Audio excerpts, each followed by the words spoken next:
Have you ever heard of America's worst maritime disaster? Most people haven't, and that's part of the tragedy. Just days after the end of the Civil War, a steamboat named the Sultana exploded in the darkness of the Mississippi River, killing more than 1,000 people. Most recently released prisoners of war finally returning home. But how did such a catastrophe fade so quickly from the public memory? How could greed, corruption, and negligence lead to one of history's deadliest maritime disasters? And why did it become only a footnote in American history? We're traveling to Marion, Arkansas, home of the Sultana Disaster Museum, where dedicated historians preserve artifacts and first-hand stories from survivors and victims of this terrible disaster. We'll explore the twisted events that put nearly 2,200 souls onto a riverboat built to carry a fraction of that number. Examine eyewitness accounts of courage and betrayal, and retrace the final, terrifying moments of the doomed vessel. These were guys that, given their all for their country, had suffered through battle, through prison camp, were finally on their way home. More than half of them will lose their lives. This story isn't entirely forgotten, but it is overlooked. Many have heard the name, yet few know the true story, or know beyond the myths and misinformation surrounding it. In this documentary, we're stripping away the legends and returning to the facts to finally tell the true story of America's worst maritime disaster as it deserves to be told. This is the wreck of the Sultana on Part-Time Explorer.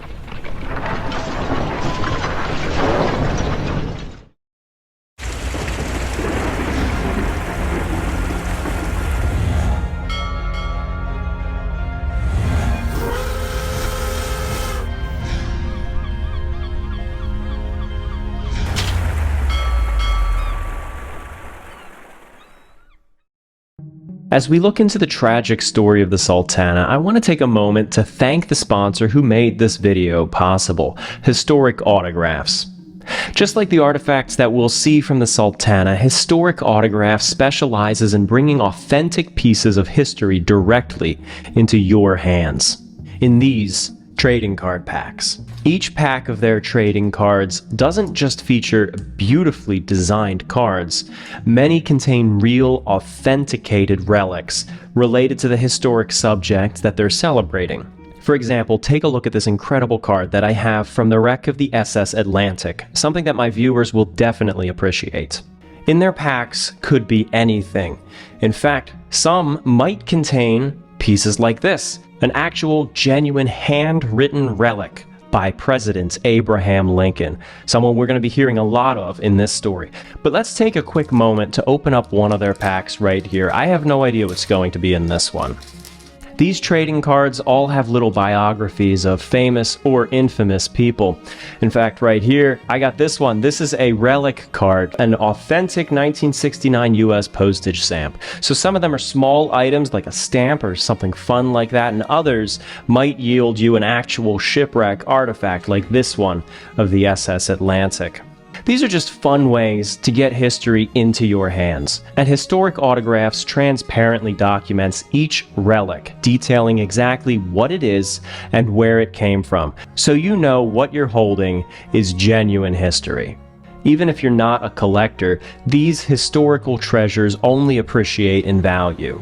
History, after all, never loses its significance or its worth. Their website at historicautographcompany.com features a full document library and authentication details, making it easy to verify the origin of every item. Later this year, they're releasing new collections featuring everything from founding fathers to celebrities to sports. So it's the perfect time to start exploring. So whether you're fascinated by maritime disasters like the Sultana, or you're intrigued by presidential history, sports, or cultural icons, there's something waiting for you at Historic Autographs. Visit their website today to start your collection and own a tangible piece of history. Use the coupon code EXPLORER to get 5% off your order. Visit them at the link in the description below. Imagine the Mississippi River in the spring of 1865.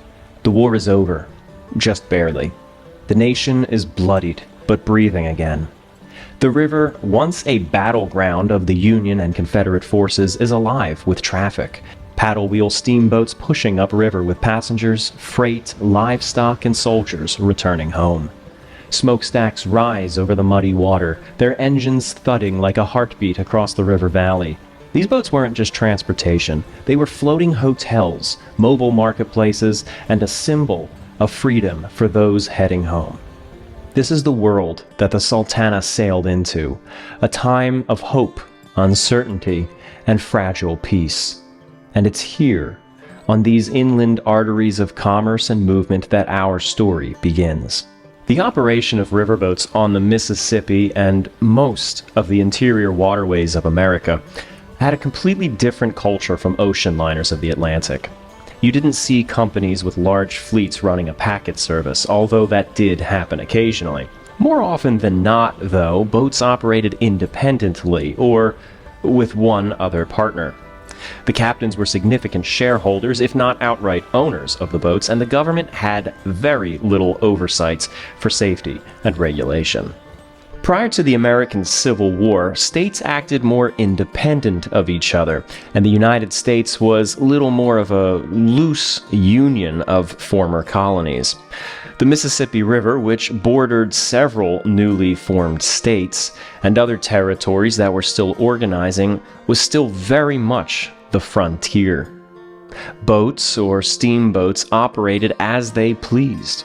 Their passengers were at the mercy of their captain's honesty and competence. The lifespan of these boats was short. They lasted rarely more than 5 years, which is why, by the way, so few of them survive today. It's not necessarily due to accidents, although that did happen, but simply because most were built quick and cheap. Many of them followed a similar design, and names were often reused. Sultana, which means the wife of a sultan, was not the first boat to bear that name on the Mississippi River. It was actually the fourth, and the name holds a pretty strong legacy on the river. Boats with that name were often among the fastest, the largest, or both. The year was 1862. It was still early in the American Civil War, with the Confederacy pushing hard against the Union troops.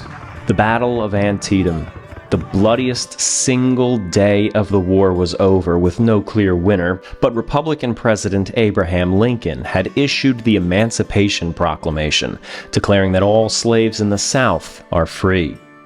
On the Western Front, the Mississippi River was held by Confederate forces, hostile to any boats, even civilian, coming from the north.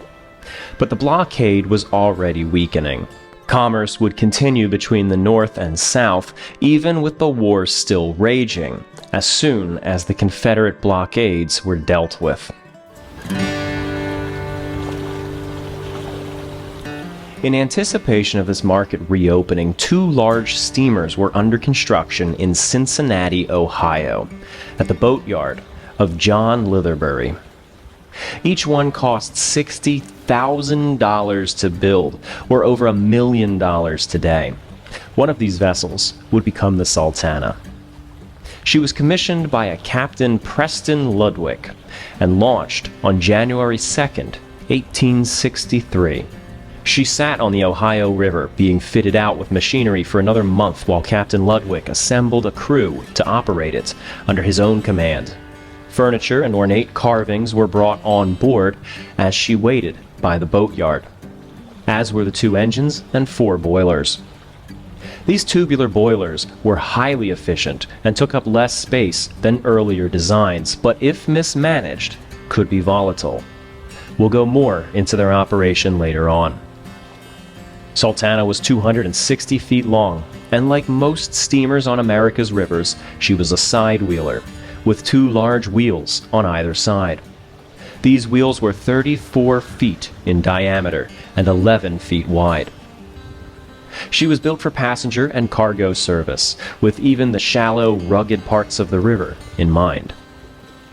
Her hull was stiffened for protection from rocks and snares, and she drew a draft of only 5 feet when fully loaded.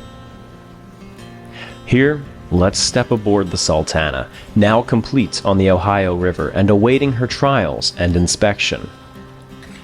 The hull of the boat was flat on top, creating the main deck, and the rest of the boat was built as a building on top of it. Boarding onto the main deck, we'd immediately see a staircase heading up for passengers to follow. Aft of that staircase are the 4 boilers, the 2 engines, and space for cargo and livestock. Ascending the stairs, we come to the passenger quarters. Forward is an open deck, a front porch, if you will, for passengers to lounge and relax, taking in the fresh air along the Mississippi River. The railings and overhang are ornately carved, like the porch of a sophisticated southern mansion. Moving aft, we enter the main saloon, a long open space that moves uphill with the curvature of the boat. Sultana's interior saloon was said to be one of the finest on the river at the time. This open space was a social hall, with several large round tables doubling as a dining room for passengers. At the forward end of the saloon were 2 rooms with windows, one on the port, one on the starboard. On the port side was the purser's office, the boat's clerk who managed transactions, ticketing, and any other matters for the passengers. Sultana had a safe tucked in the corner of this room. On the starboard side is the boat's bar, serving drinks to passengers, whiskey, bourbon, beer, as well as tea and coffee. A curtain could be drawn, sectioning off the after end of the room as a private space for ladies to socialize, with a piano for parlor music performances in this after section. Along the outboard sides of the saloon were 38 staterooms, each with 2 berths in them. These staterooms had a door to the inner saloon and another door leading out onto the open deck. The cabins were basic, simply offering a quiet place to lie down and sleep on what could be a several-day voyage up or down the Mississippi. Outfitted simply with a pitcher and bowl for water, these cabins appear to be sparse compared to the cabins on later steamboats and even ocean-going vessels. But for the early days of domestic river travel, this was considered luxurious. The paddle boxes extended up onto the cabin deck. The space near the wheels was too noisy and bumpy to place cabins, so these areas were allocated to the toilets, the pantry, and the kitchen. A small crew boat called a sounding yawl hung from the stern. Stairs along the outside led up to the hurricane deck. This deck was mostly open space for passengers to stroll or for additional bulk cargo storage. The raised roof of the saloon below is at the center of this deck. The 2 smokestacks tower high above, and since the boilers burn coal, glowing hot cinders often shot into the sky among the smoke clouds that billowed out. So the whole hurricane deck is covered in a fire protective coating to protect from falling embers. Built up from the raised roof in the middle, aft of the smokestacks, was the officers' quarters, a deckhouse commonly referred to as the Texas cabin. Each officer had his own stateroom appointed similarly to the staterooms below for passengers. Finally, on top of the Texas cabin was the pilot house for controlling the boat.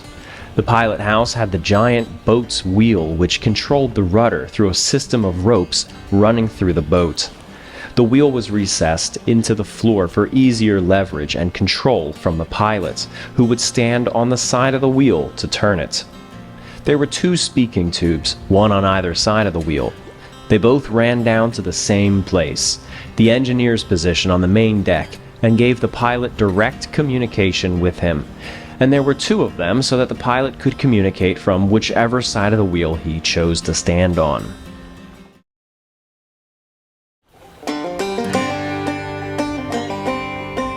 Sultana set off on her first voyage straight out of Cincinnati on the Ohio River on February 11th, 1863, with a cargo of freight bound for Pittsburgh, Pennsylvania.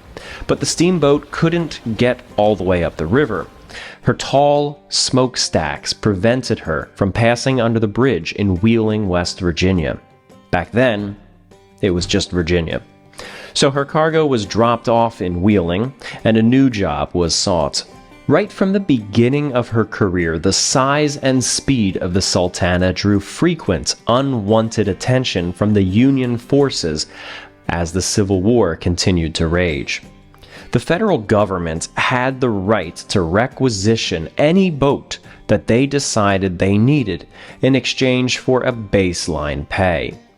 It was a paycheck, but significantly less than what they could be earning with civilian commerce. In between government contracts, Sultana worked hard to make a name for itself. She was fast, and Captain Ludwig was proud. The first time that the boat arrived in Memphis, Tennessee, 3 months into her career, Ludwig challenged 2 other steamboats to a race upriver: the city of Alton and the Belle, Memphis. The Sultana was the fastest, but as she steamed north along Kentucky, federal troops intercepted her and ordered her to carry soldiers back down to Memphis, a Confederate city that was now firmly in the hands of Union forces, and a landing point for them as they pushed further into the South. Sultana had to forfeit the race, and the Belle Memphis, under the command of Captain James Mason, received the glory. Mason fiercely pursued glory every opportunity he could, and he'll be a prominent figure in the future chapters of Sultana's story. But in the meantime, the Sultana would now begin the most intense military campaign of her career.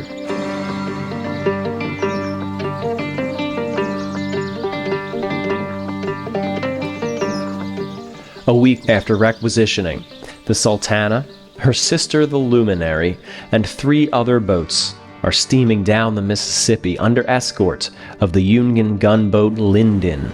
The USS Linden was built as a commercial riverboat, but acquired by the U.S. Navy in 1862. Her main deck was reinforced with armored plating, and 6 cannons were installed. She was used as a support vessel for Union forces operating in and around Vicksburg, Mississippi, and now was escorting the Sultana and 4 other boats into the city. On board these boats were hundreds of Union soldiers. In the lead of the formation was the steamboat Crescent City. As the boats rounded the bend around Island number 82 in Arkansas, cannon fire rang out from the heavily forested island.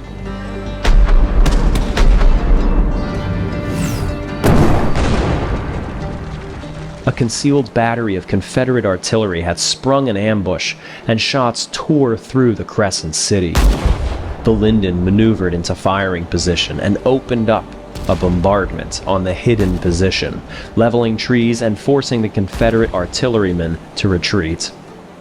The boats came to a halt, and under covering fire from the Linden, Union troops were landed, likely off of the damaged Crescent City, who pursued the Confederates and forced them into submission.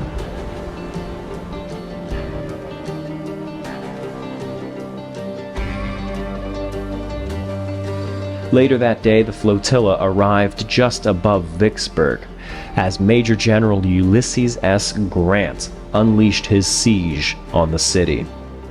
Vicksburg was one of the last holdouts for the Confederacy on the Mississippi River, and capturing it was crucial for the Union forces to begin strangling the Confederates in the South. It was the key river crossing that linked the western states of the Confederacy, Texas, Louisiana, Arkansas, to the eastern Confederate states. Capturing the city would cut the Confederate States of America in half. Sultana and the rest of the fleet landed outside Vicksburg as the siege was underway, offloading troops and supplies. Immediately, these boats were loaded back up with wounded soldiers and prisoners of war for evacuation north to Memphis. It would make this run back and forth several times for the next week, bringing supplies in and taking wounded soldiers and prisoners out until the city finally fell on July 4th, 1863. The boat remained in the service of the Union Army for another month, taking fatal small arms fire on at least one occasion. It was July 1863, and the Mississippi was firmly in the control of the Union forces of the United States of America. The Confederacy had fallen back, and Sultana's services were no longer needed. It was discharged. Captain Ludwig brought the Sultana up to St. Louis, Missouri, and began running the boat on the full service of the lower Mississippi between New Orleans and St. Louis, never taking Sultana above St. Louis.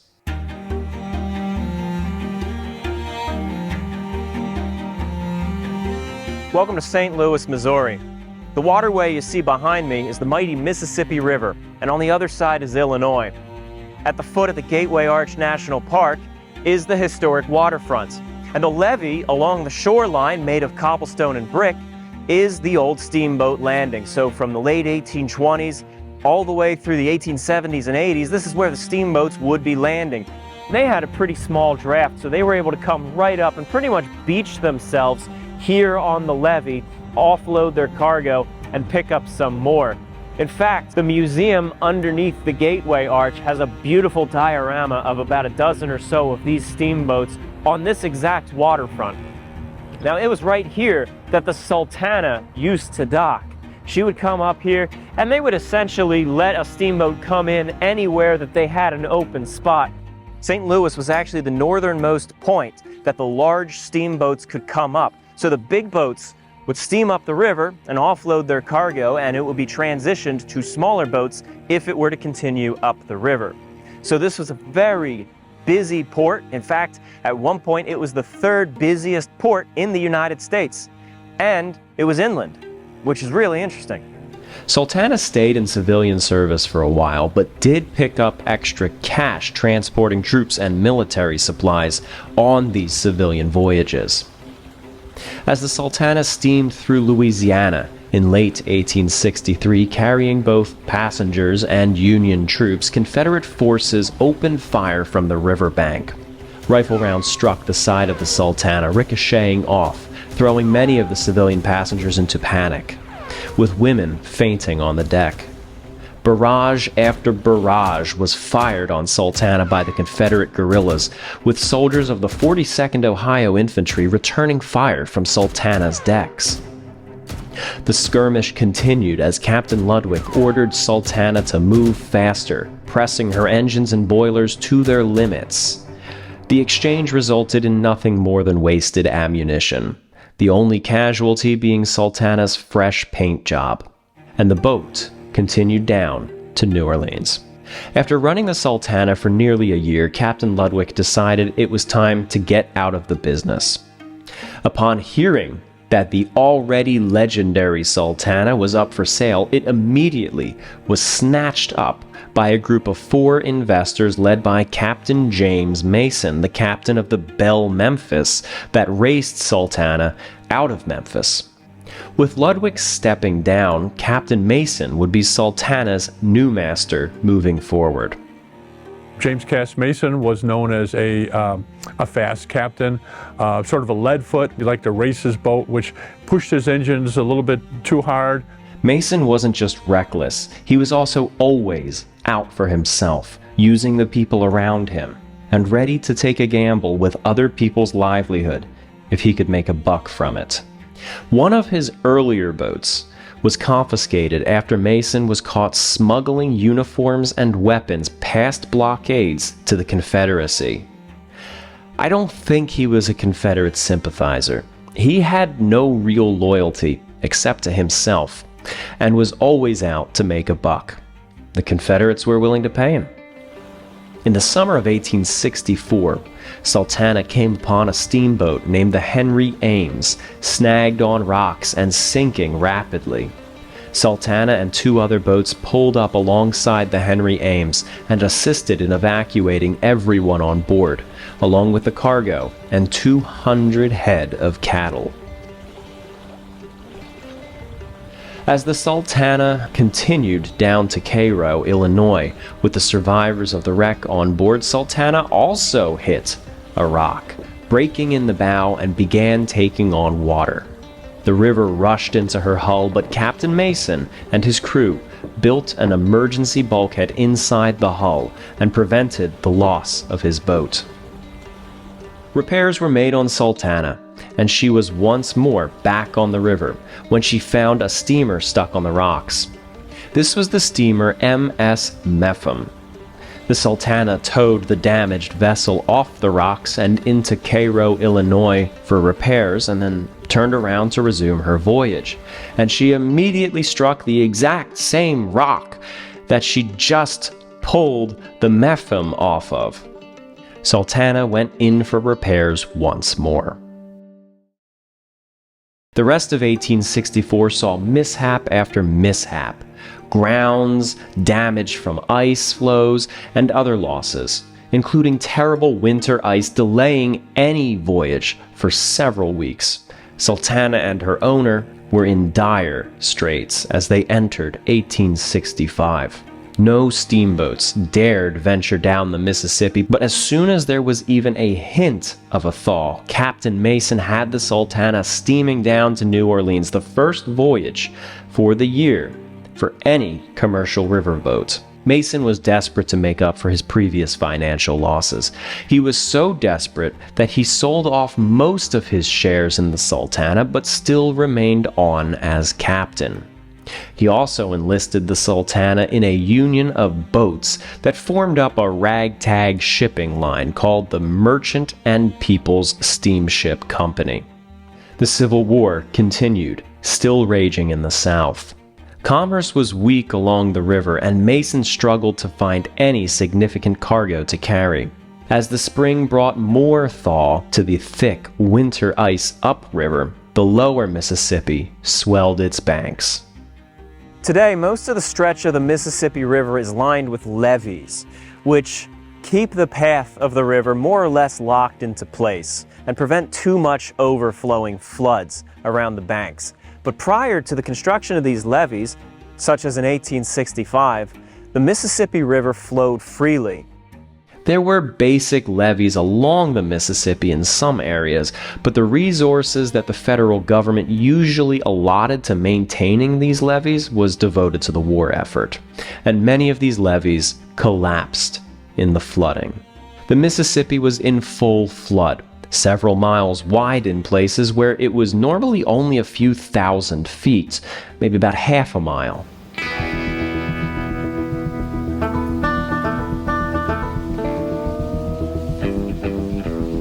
In early April, Sultana departed New Orleans, heading north.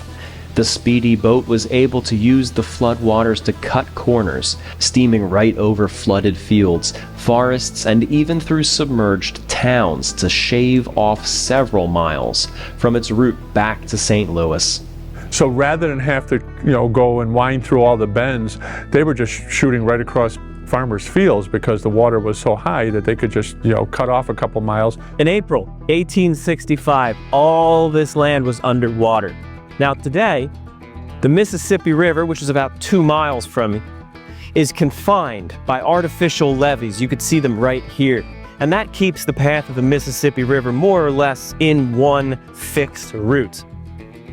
But this area was all flooded prior to the construction of the levees in April of 1865, and the Sultana would have steamed perhaps right over the exact spot where we're standing. Sultana steamed into St. Louis, having made the upriver run in 4 days and 7 hours, breaking the speed record. Because of that, the captain of the boat, James Cass Mason, was given a set of elk's antlers, which he will put between the smokestacks, on a bracing between the two smokestacks, to signify that he's the fastest boat on the river. But it wasn't simply Sultana's design and the luck of the river that gave Mason that glory. He pressed his boat and his crew, dangerously so. The series of costly repairs made to Sultana over the previous few months included multiple repairs done to her boilers. They were often cheap and rushed, in order to get the boat back into service as quickly as possible. One of the repairmen noted that the metal of the boilers was scorched, which indicated that the boilers were running hot with insufficient water inside. Running with less water allowed the boat to run faster, but greatly increased the risk of damaging the boilers, so it was a bit of a balance that the engineers had to strike. And Sultana's crew tended to lean more on the riskier side. Sultana's boilers always passed inspection, but this was enough of a concern that in early April, Sultana's engineer quit over lack of confidence in the boilers and over concerns of recklessness from the rest of the crew. He felt Sultana was unfit for operation. It was sometime around this point in Sultana's history when Captain Mason and the crew adopted a boat's pet.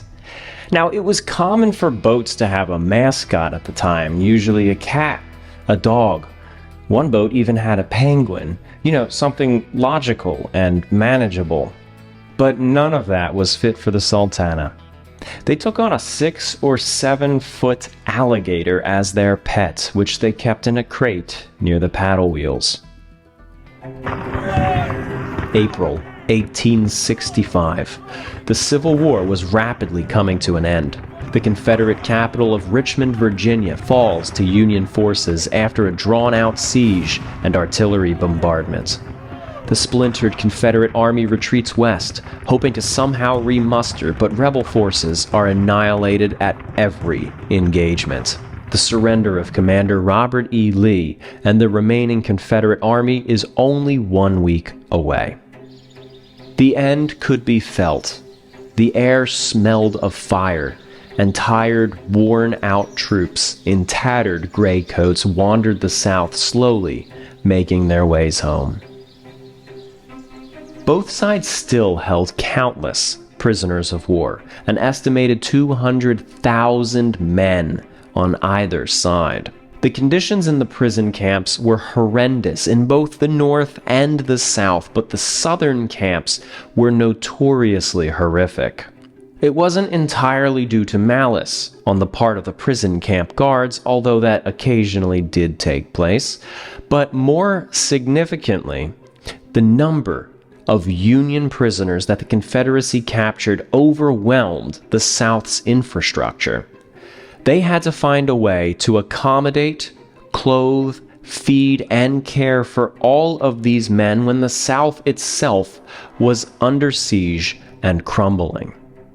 There weren't even enough supplies for their own civilians and troops, and in many cases, conditions weren't much better for the camp guards than they were for the inmates. These camps were a terrible hell that some of the men endured for months or even years by this point. The men were dying of starvation and disease, at times too weak to even stand up. There are horrific photographs of these men in the camps, starving, walking skeletons. I'm not showing the worst of them. Although the war was not finished yet, they knew the end was coming. There was a large humanitarian push from both sides to begin the process of prisoner exchange early, to simply end the suffering of these boys and get them home to their families. Officials on both sides agreed, and on April 1st, the large prisoner of war camps of the South, such as Cahaba Prison near Selma, Alabama, began paroling their inmates to Union care in temporary camps near Vicksburg, readying for release. All those exhausted, famished prisoners, once released, would need to be transported up the Mississippi River to the northern states.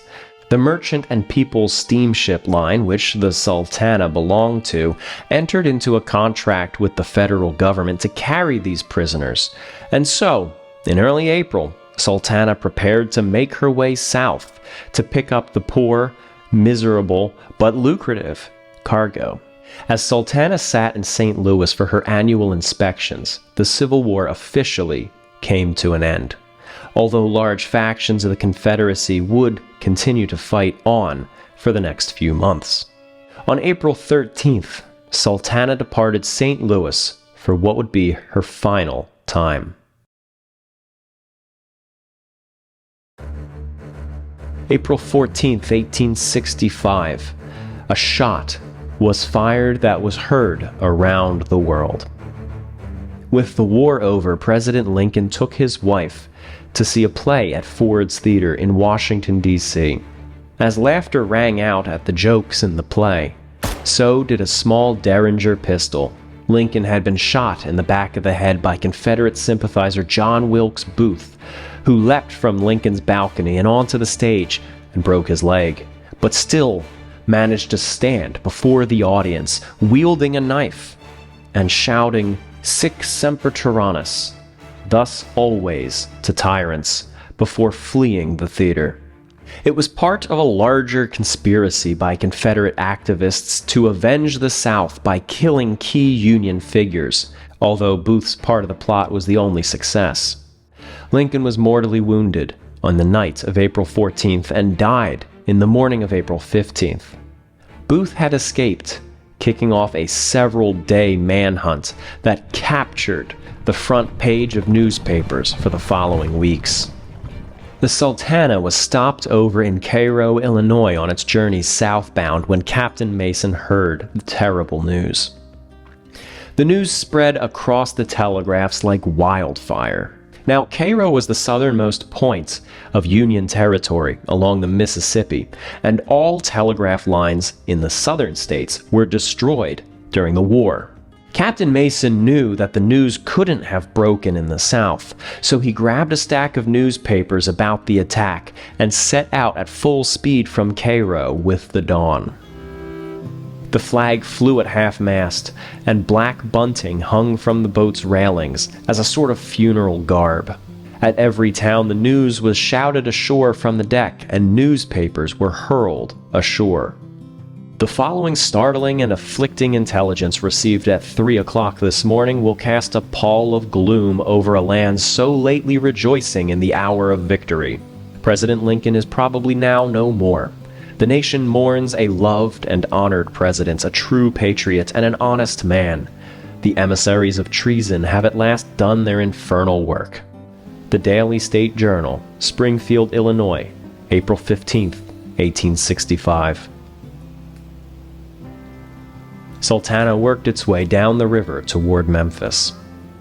Now, all along the river, crews from Union vessels, such as the steamboat Pocahontas, had been seeking civilian boats that belonged to Confederates and were destroying them. They were fearing that there could be attacks from rebel raiders as the war wound to a close. Sultana steamed past one of these raiders, a Confederate cavalryman named Frank Hardin Barton. Frank had hidden his dugout canoe from the Union patrols, and he had special orders from Confederate loyalists who were still fighting on, and these orders said to conduct raids on Union vessels at his will. Frank watched as Sultana steamed past, his boat tucked away in the bushes. To him, the war wasn't over yet, and they were still enemies. Sultana landed in Memphis the following morning, dropping newspapers and relaying what little information Sultana's crew had gathered before leaving Illinois, and then they set off back down the river. All along the way down the river, Mason had his crew call out the news of Lincoln's death. Captain Mason was determined to make a name for himself and the Sultana by breaking the news of Lincoln's death to the South. And that name that he earned for them was ominous and foreshadowed the future. Sultana was now known as the Messenger of Death. Sultana steamed into Vicksburg, Mississippi around sunset on April 17th, delivering the news of Lincoln's demise. Captain Mason, however, entertained several guests while tied up at the wharf boats, including one officer who was a personal friend of Abraham Lincoln's, but wasn't too concerned about this news. Other matters were discussed. This man was Captain Reuben Hatch, and he was quartermaster of the Union forces in and around Vicksburg, one of the men overseeing the return home of thousands of recently released Union POWs. Captain Hatch had fallen on hard times like Captain Mason, and seems to have a history of corruption, like Captain Mason. Hatch was caught embezzling money while serving as quartermaster in Cairo in the early days of the war, avoiding court-martial thanks to friends in high places. When the war started in 1861, he was already 42 years old, and he joined the military with the 8th Illinois Infantry. The 1st Infantry Regiment started in Illinois as a quartermaster, but he wanted bigger things. He had been a personal friend of Abraham Lincoln. He wrote to Lincoln and said, I would love to be a chief quartermaster of an army. And he is put in charge of the Quartermaster Corps at Cairo, Illinois. While he's there, he starts skimming from the military. He's buying horses at one price, but charging the government a different price and pocketing the difference. Doing the same thing with lumber, doing the same thing with coal, doing the same thing with ice. He's keeping 2 sets of books.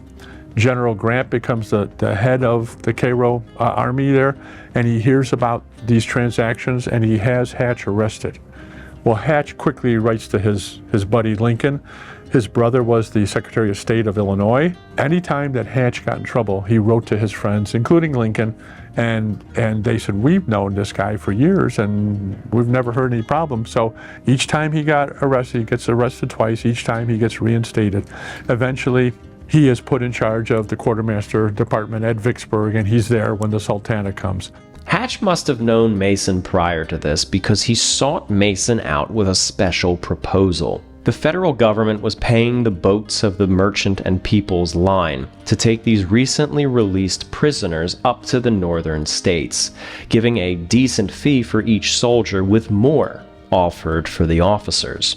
Hatch was willing to guarantee Mason a minimum of 1,000 men in exchange for a cut of the pay, a kickback.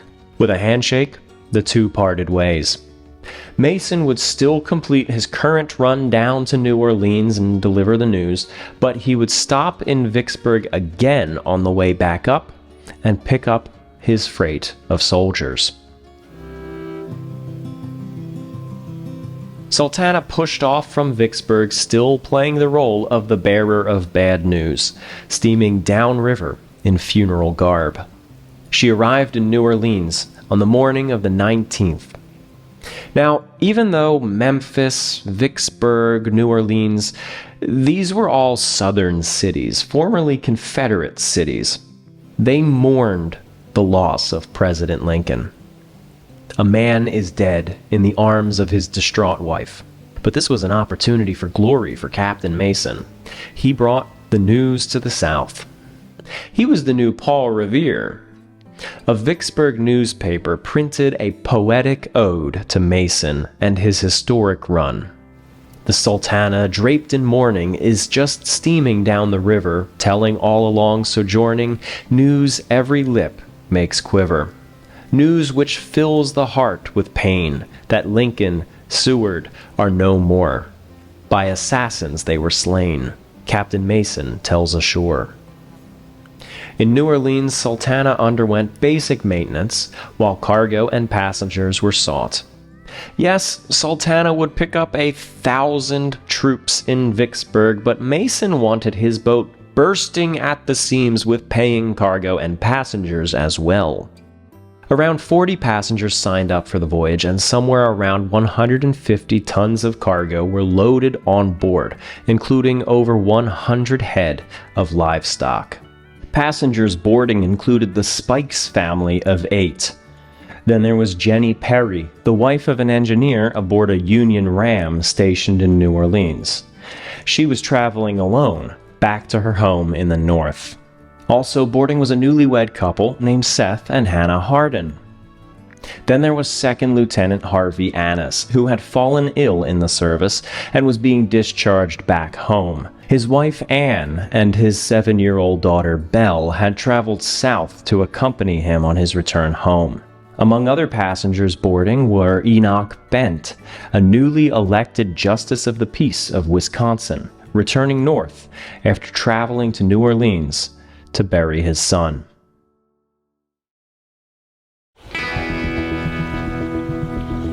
Sultana departed New Orleans in the morning of Friday, April 21st, steaming against the flooded river, with its engines and boilers pressed hard against the current.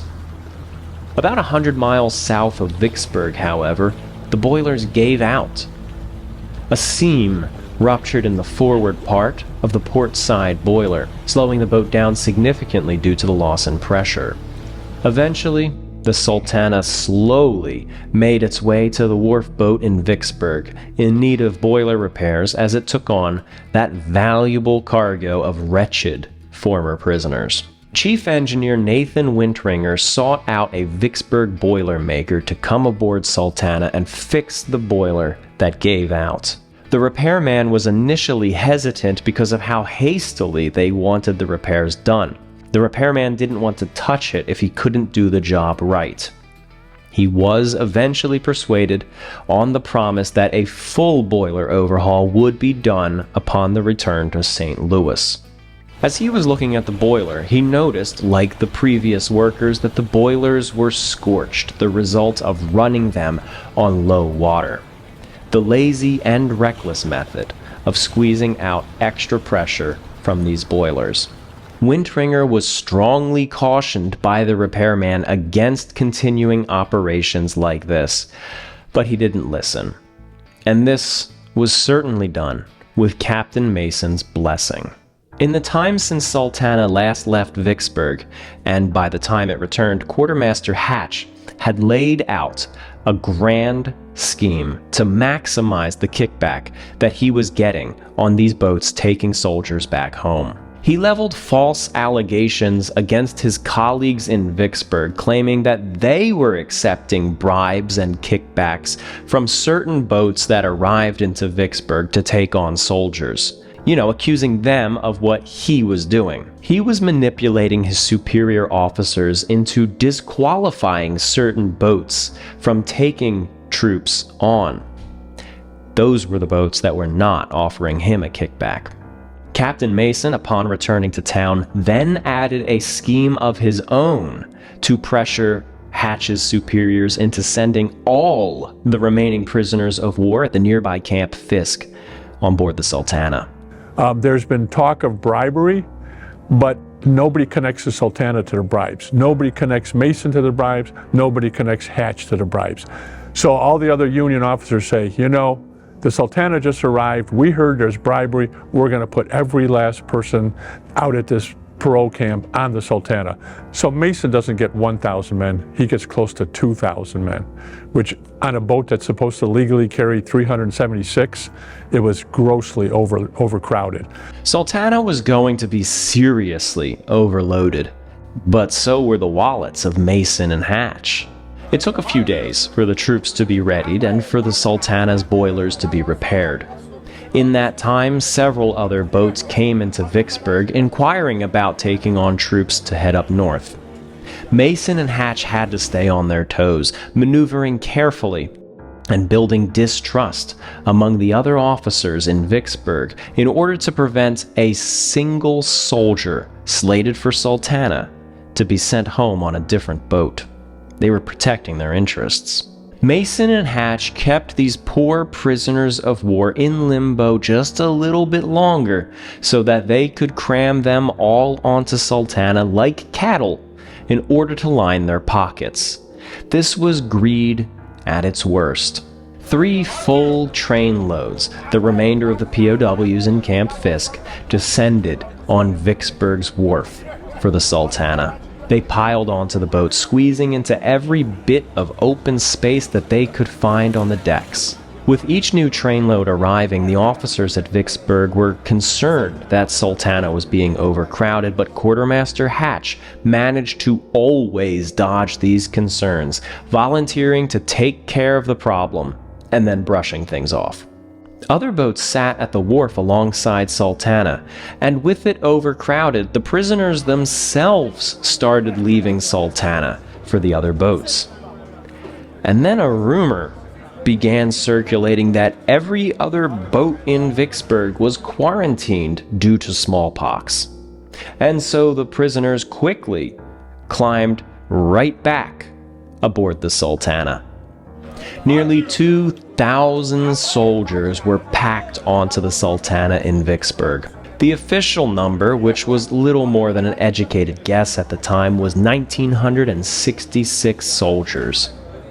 In recent years, however, historian Gene Saliker went through the records of Camp Fisk, hospital lists, and regimental rosters, and believes that the actual number is 1,950, not too far off from what the official accounting at the time suggested. And that's to say nothing about Sultana's crew and then the passengers as well.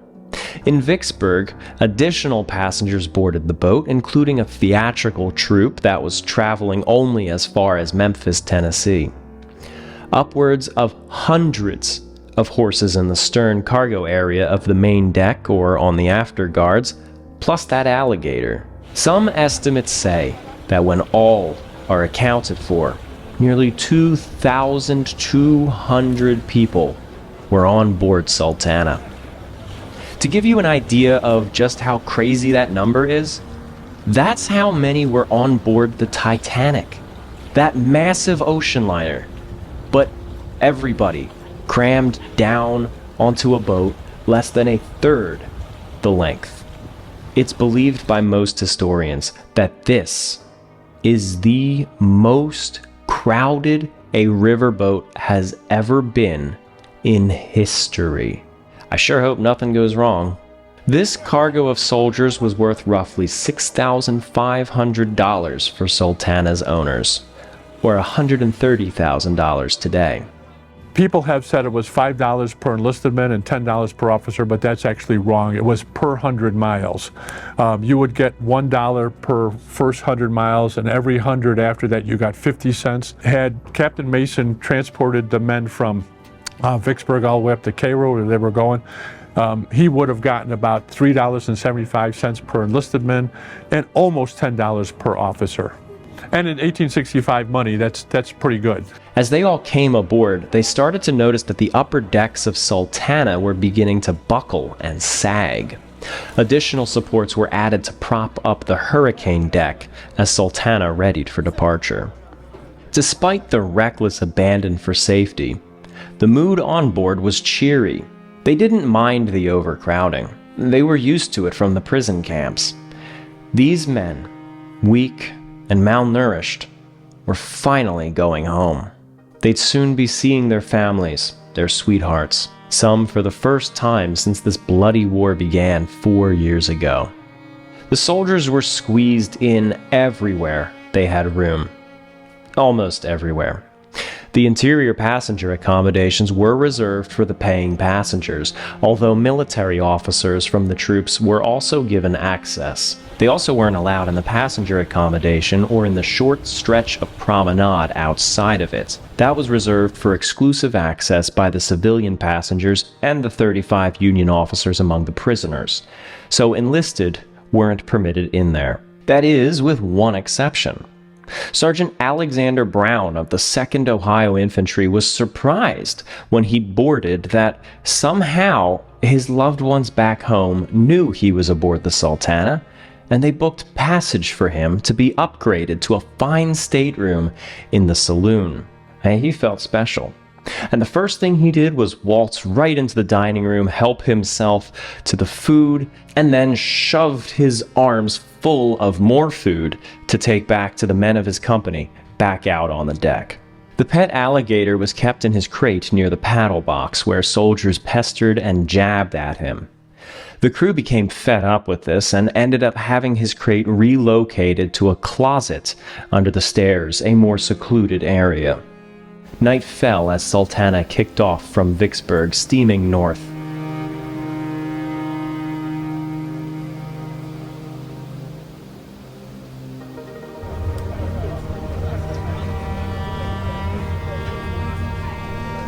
One man, Private Charles Eldridge of Tennessee, found a warm spot to sleep on the hurricane deck, leaning against the warm smokestack.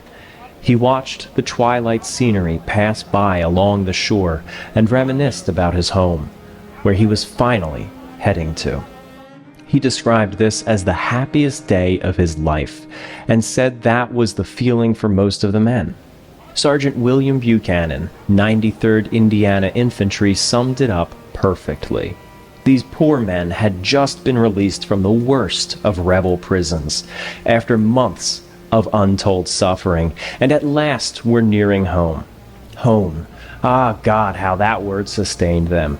How they had longed for it by day and dreamed of it by night. Through months of pain and starvation, the thought of it had kept them alive. And now they were almost there. They could almost feel the longed-for arms of wife, the clinging kiss of child, see the tear-dimmed eyes of loyal old mother, and feel again father's hand clasp.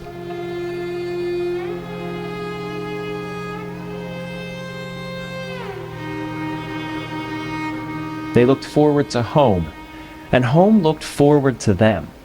The names of the men released from Camp Fisk had already been printed in newspapers in the North, and the families of many of these men eagerly awaited their return, relieved to hear that they were alive after all these months of not knowing.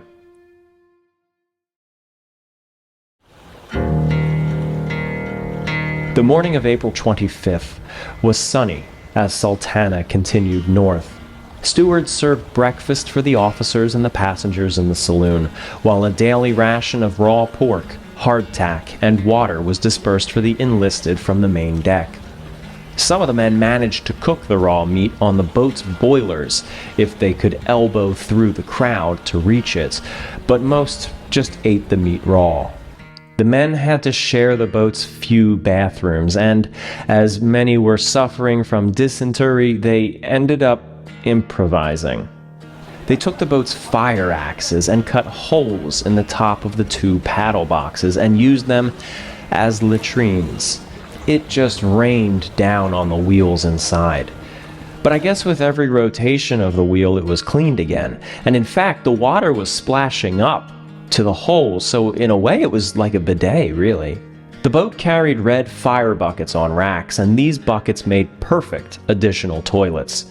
The sand in the buckets was dumped out, and the buckets were promptly refilled with other matter. Aside from that, the men were well behaved, according to the passengers, but excited. With every passing steamboat going southbound, the men would rush to one side and cheer at them, causing the Sultana to lurch, allegedly so far that her wheel would come out of the water on the opposite side. They were shouted at to settle down for fear of damaging the boilers or even capsizing. One survivor, a man named Louis Bean, was one of the last to board the boat.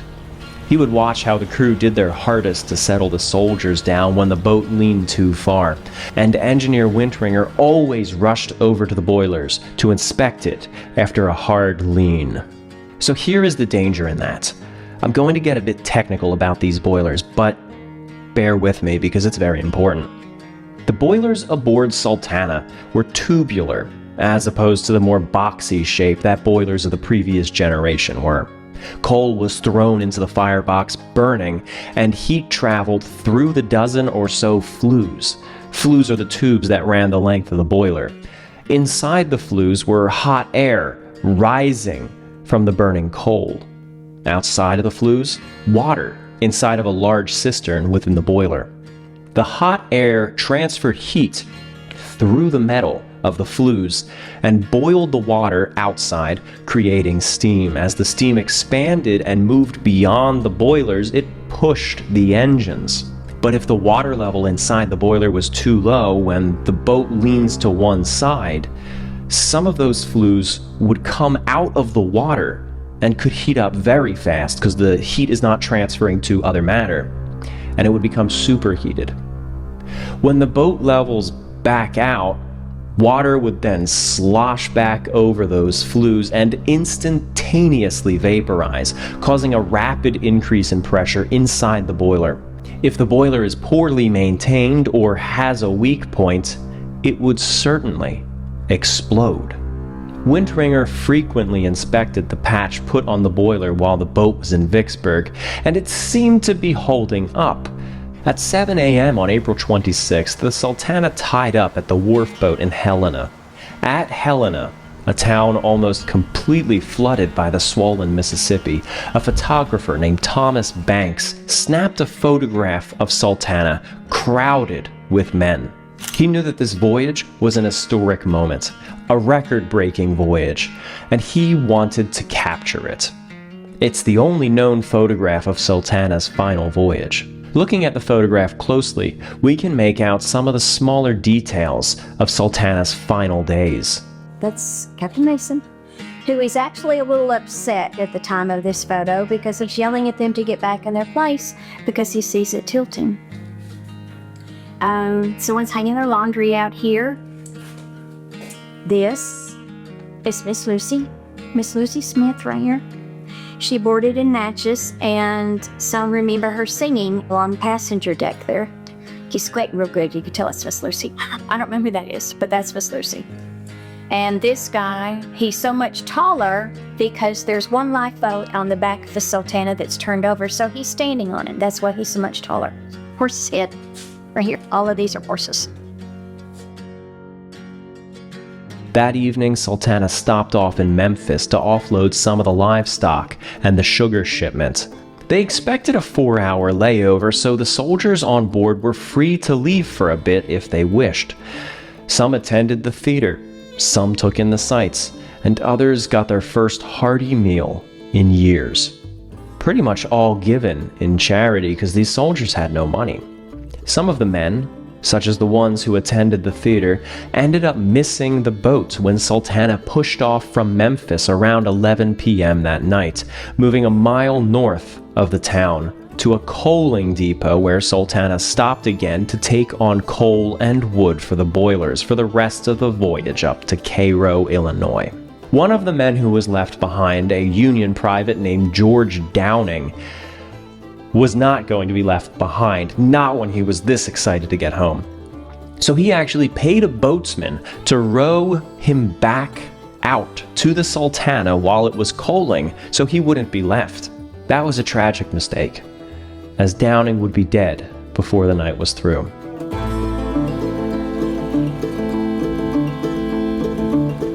Midnight was the end of watch for most of the boat's high-ranked officers. Captain Mason turned in.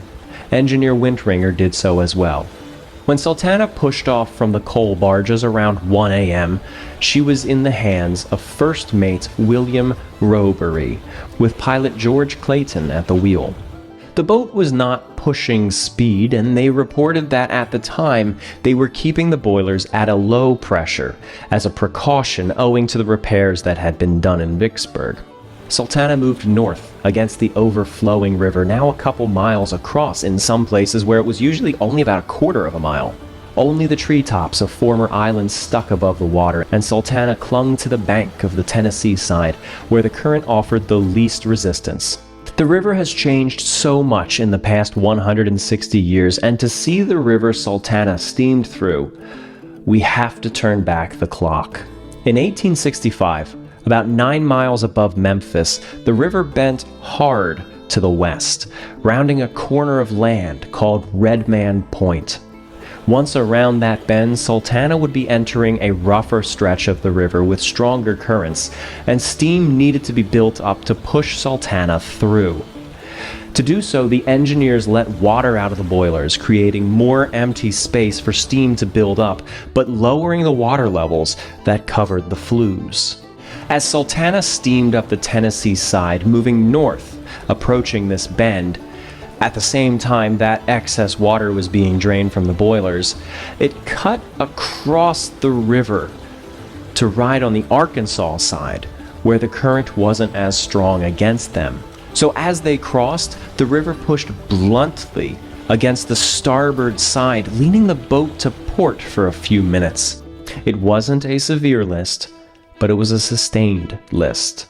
Sultana worked its way across the river, leaning gently to port as the soldiers and officers slept. Meanwhile, the engineer on watch, Samuel Clemens, not the author, grew frustrated with the boilers. He wanted to let enough water out of the boiler in order to give the boat enough power to make it through the next rough stretch. He released some water, but the water inside of the boiler gauges was likely bubbling and foaming, which causes the water to expand, and that pushes the gauges a little higher. So it's now reading to the engineer that the water level is higher than it actually is. Seeing the gauge, Samuel cried out to himself, "Damn it, that's not enough," and he let out more water. He closed the valve, and as he did, the boilers made a terrible whistling sound. The water was too low, uncovering some of the flues, and pressure was building up rapidly. The safety features began kicking in, but slowly, too slowly.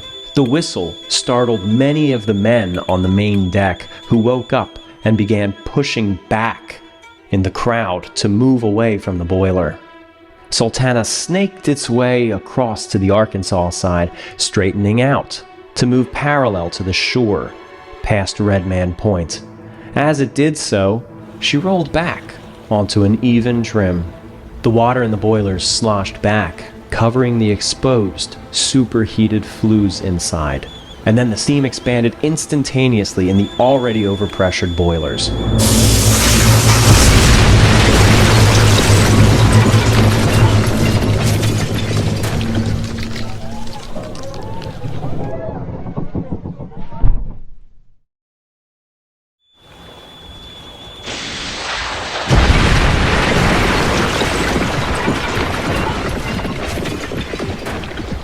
Three of the four boilers of Sultana exploded almost simultaneously. It wasn't the patch that failed, but the boilers themselves. The explosion tore through the upper deck, through the Texas deck, and blasted away most of the pilot house. The smokestacks twisted and dangled, hanging weak for a few seconds before finally toppling down, one onto the boat's bell, collapsing the deck beneath it, and the other falling aft across the blast hole, smashing through the deck as well. A massive puff of scalding steam burst into the air as the forward upper decks collapsed down onto the men beneath it, crushing several. The paddle boxes severed, falling limply outward, but still dangling onto the boat. Sultana was dead in the water. The explosion was not a fiery one, but a violent steam blast. Fire didn't begin until the wooden debris rained back down onto the boat, with wood landing on top of the now decapitated boilers. The fireboxes were exposed now, and pieces of the splintered Sultana fell down and ignited quickly. The decks collapsed downward toward the fire, creating a terrible funnel straight down to the flaming hell where the boilers had been. Men tumbled down helplessly as sections of the vessel collapsed down after them, and they landed in the boilers. It was a scramble to put the fire out before it spread, but they couldn't do it. There was too much panic on deck. A few men kept cool and rushed for the racks of fire buckets, only to find them empty. The soldiers had been using them as toilets and never returned them. One survivor reported that hundreds of men had been thrown overboard by the explosion and plunged, still asleep, into the icy river.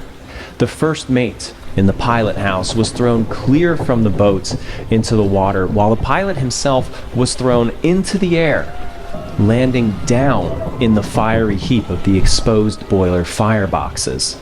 Many of the men in the water were already weak from their grueling interments in the POW camps, and many of them didn't know how to swim to begin with.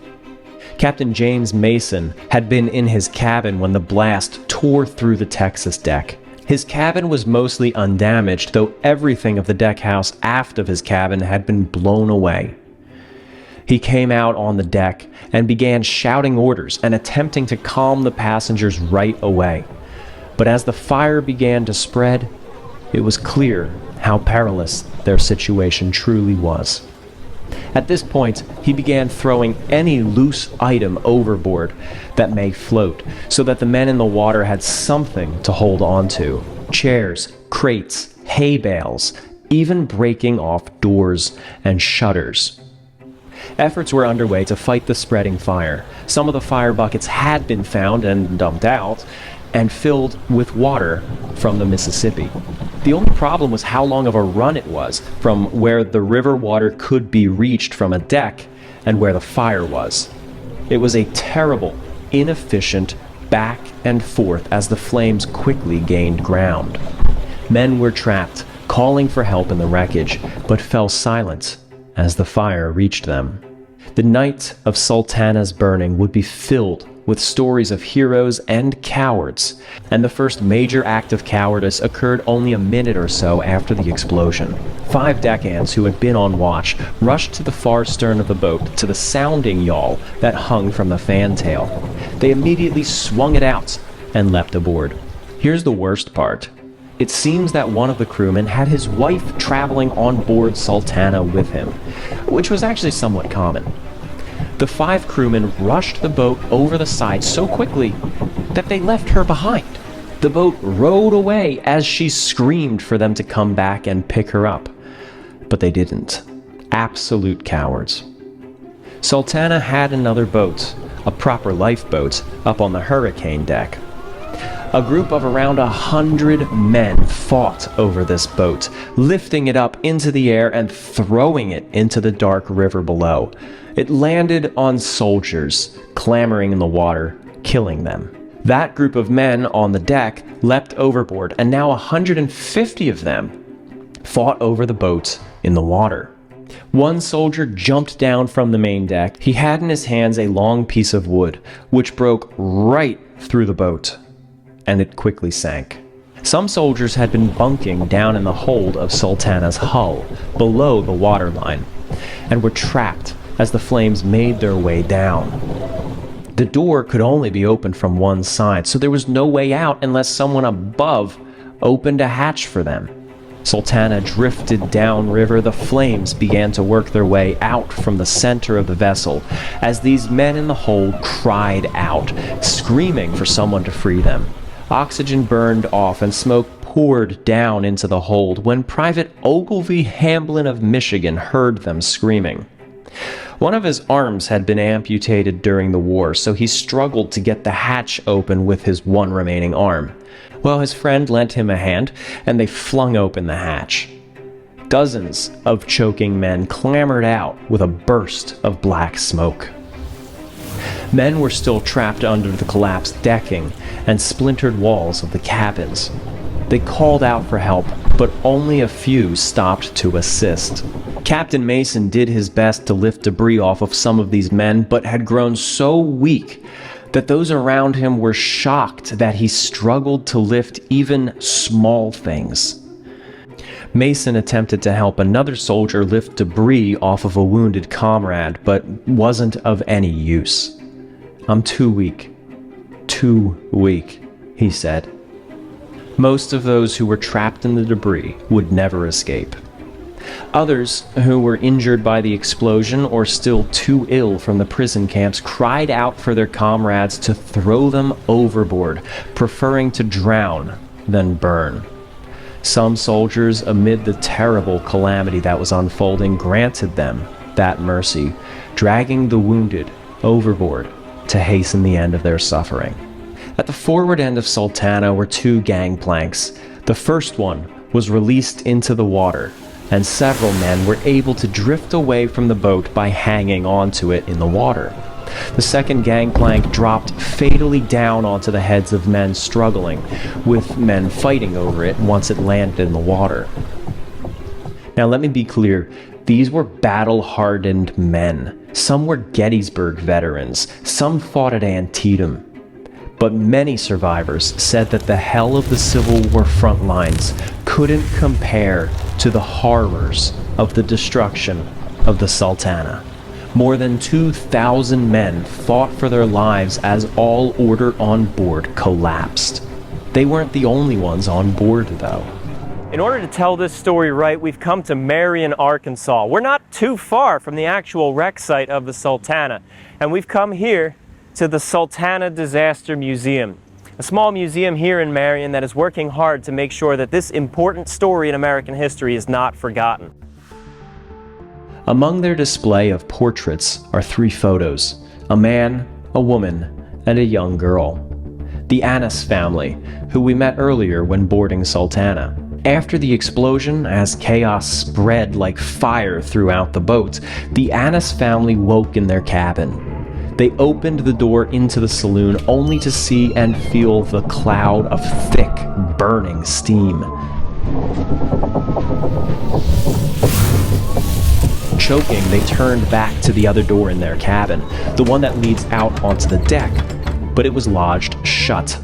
Harvey took 2 life belts from their cabin and put one on his wife and then on himself. His 7-year-old Isabel was too small to wear one. They moved into the steam-filled saloon, with the flames spreading up at the forward end, igniting the highly flammable decorations on the ceiling. They moved aft toward the back of the boat, fighting through the crowd. At the stern of the saloon were windows looking over the fantail. Harvey climbed through one of these windows and climbed down onto the main deck with Isabel. His wife, Anne, climbed down after him, but another man fell down on top of her, knocking her through the open cargo hatch that had been previously opened, and she fell into the boat's lower holds. By the time she emerged, her husband and child were gone. They had already leapt into the river, thinking she was just behind them. She followed, hitting the water, and immediately realized that her life belt had been knocked askew. She flailed in the water, the belt doing more harm than good, until she managed to grab onto the boat's rudder and get herself organized. Meanwhile, Mr. Annis and Isabel had found a door floating in the water. Isabel sat atop it in her nightgown, and Mr. Annis held it as he floated in the water. Their door floated into an eddy, and little Isabel fell off, being pulled underwater. Harvey dove in after her, and neither were seen again. As Anne clung to the rudder, another explosion erupted from Sultana's holds, blasting burning oil out over the stern of the boat, scalding Anne as she clung to the refuge of the rudder. She was forced to abandon the vessel and cling to debris, leaving Sultana behind.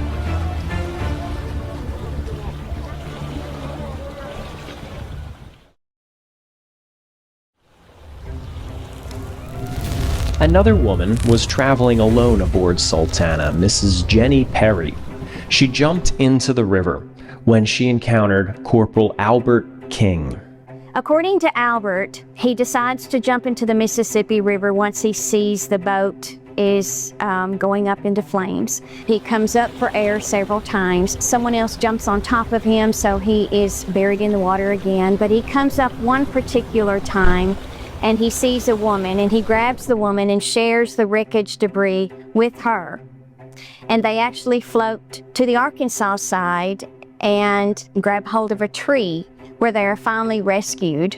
Once they get onto dry land, Jenny takes the ring off of her finger and tells him that's the only thing she has left, because everything she owned was on the Sultana. But she wants him to have her ring as a token of his appreciation for saving her life. In addition to photographs and displays, the Sultana Disaster Museum has a wide collection of artifacts relating to the disaster, including several alligator-themed items, all from one person, Private William Luganbeal. As men jumped into the river and swam for their lives, some of them faced a new terror: the idea of Sultana's pet alligator swimming free and hunting down the fleeing passengers in the water. Some survivors said that they feared being eaten alive as they jumped from the flaming boat. However, the alligator remained on the main deck in his crate as the Sultana burned, when Private Luganbeal remembered the crate he was kept in and had a sudden idea. He remembered that alligator, but more importantly, he remembered the box that the alligator was in. And he took a bayonet and stabbed the alligator, dumped it on the deck, dragged the boat over, dumped it into the water, jumped in, and he used that boat as his own private lifeboat to float down to Memphis. Luganbeal credited his survival to that alligator and seems to have styled the whole rest of his life around the animal. His fellow veterans gifted him all sorts of alligator-themed items, including this carved pipe, a keepsake box, and other trinkets styled after Sultana's mascot. It was around this time that another effort was made by men of the Sultana to put out the fire. They moved into the obliterated engineering space only to find the alligator, still alive after having been stabbed and evicted by Luganville, sitting in the coal bunkers. They immediately abandoned their efforts, not wanting to deal with the alligator. What happened to the alligator after that is unknown, but we don't know of anyone being attacked by alligators in the water, and we presume, though can't be sure, that he eventually died of his bayonet wounds or the fire. By this point, the flames have nearly reached the stern, burning the entire after half of the Sultana. Around 500 men were still trapped on the bow of Sultana as the boat drifted down the river. However, they noticed that the wind was blowing the fire the other way. The flames weren't moving towards them on the front, especially with the collapsed funnel acting as a firebreak. For the time being, the bow was the safest place to be on the boat. A moment or two later, however, the port side paddle box collapsed further, falling completely perpendicular in the water but still attached somewhat to the vessel, slowly rotating the boat 180 degrees. The wind now blowing in the opposite direction relative to the boat, the flames flew towards those 500 men clinging to the bow. The starboard paddle box collapsed just as the port had, and now the spinning Sultana in the river's current stopped. But the flames had now spread to every corner of the vessel. Men jumped into the river by the dozens, by the hundreds, as the boat burned. The upper decks collapsing down as the structural integrity of the superstructure is burned away.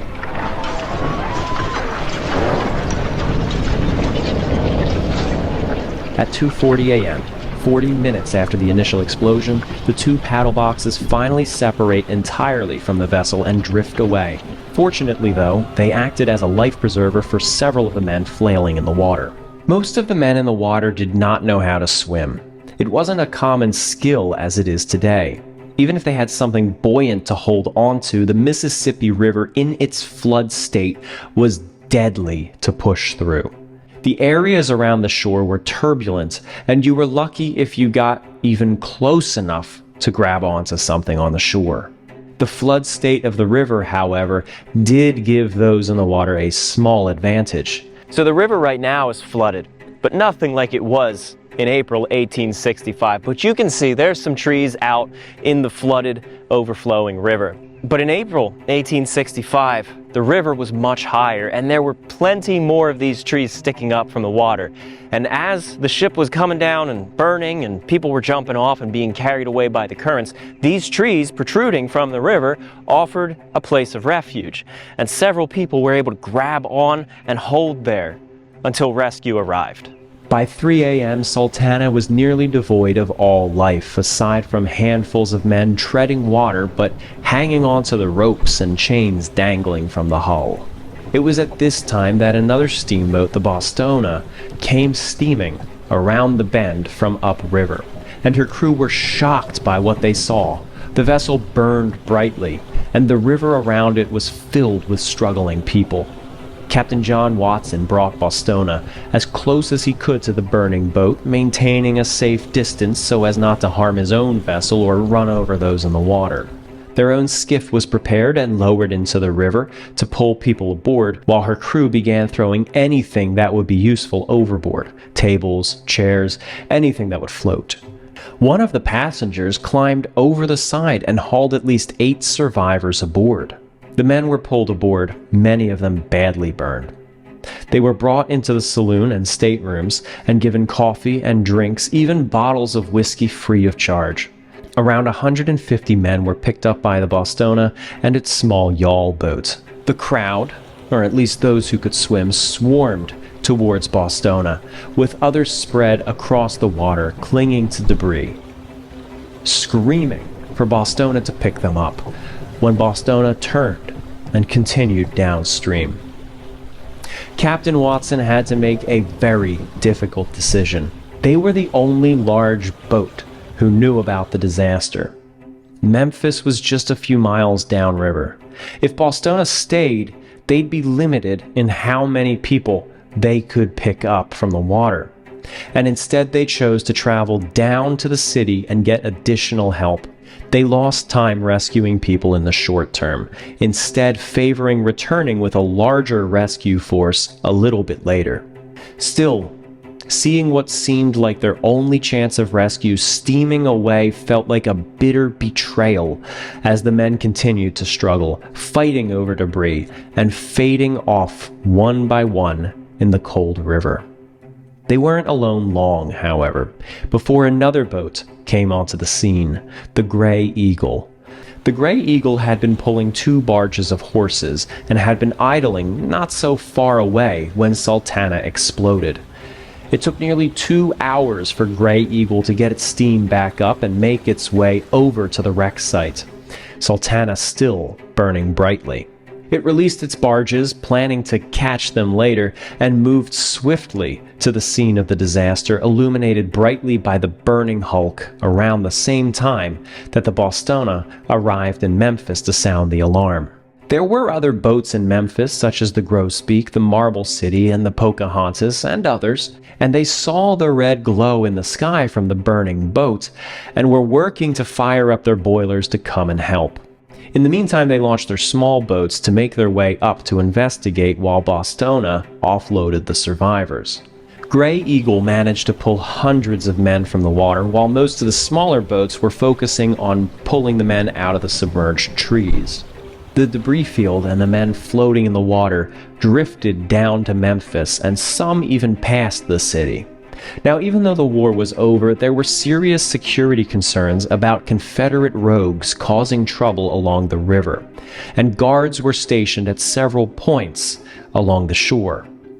As if things weren't already bad enough, as smaller boats like skiffs and cutters were weaving between the men in the water to pull them out, they started getting shot at by these guards on the shore, who were unaware of what had happened upriver.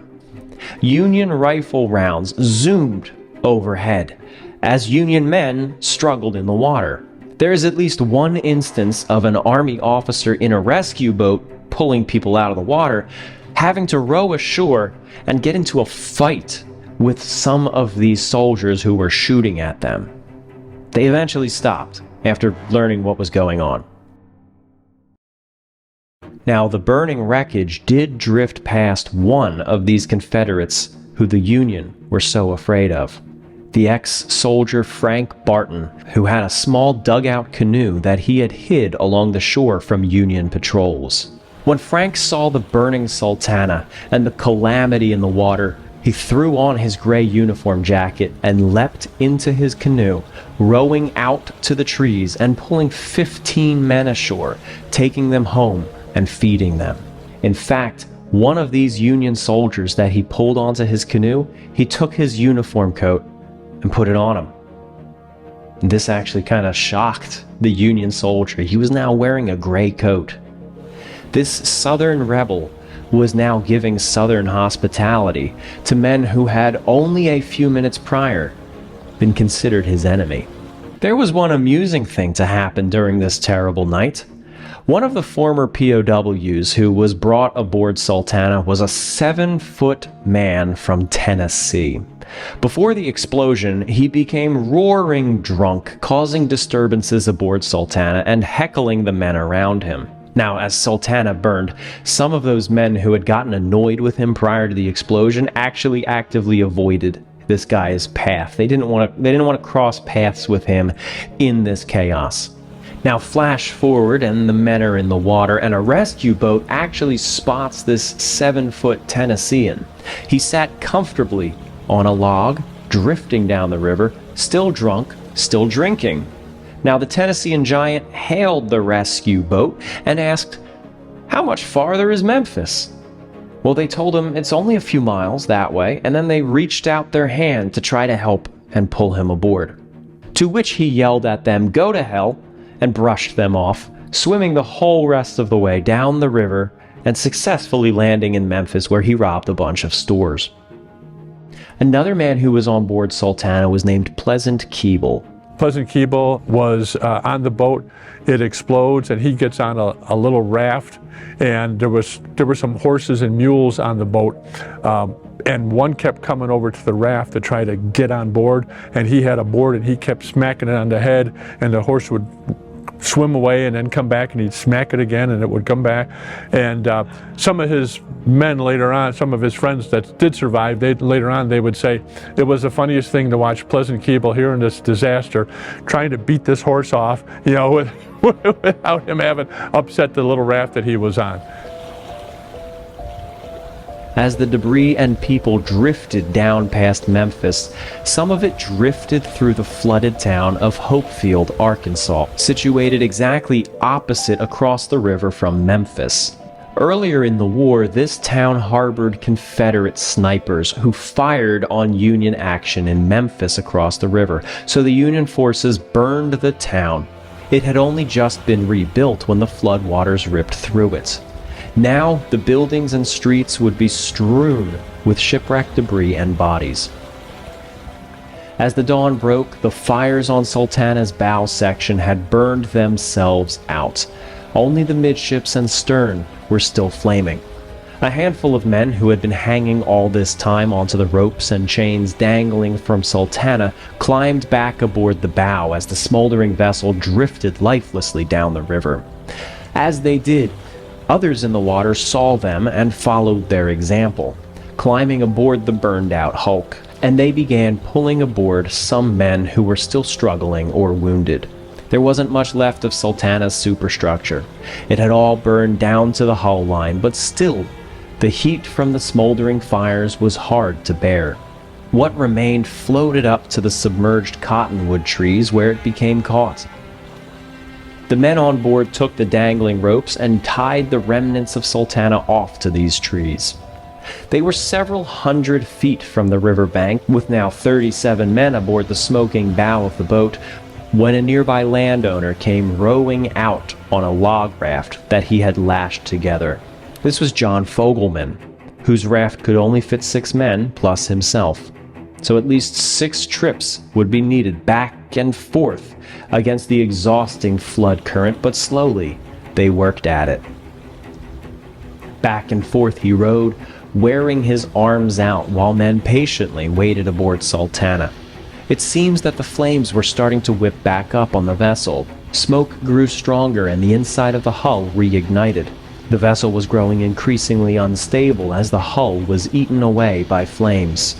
Still, Fogelman continued to ferry the increasingly anxious men from Sultana.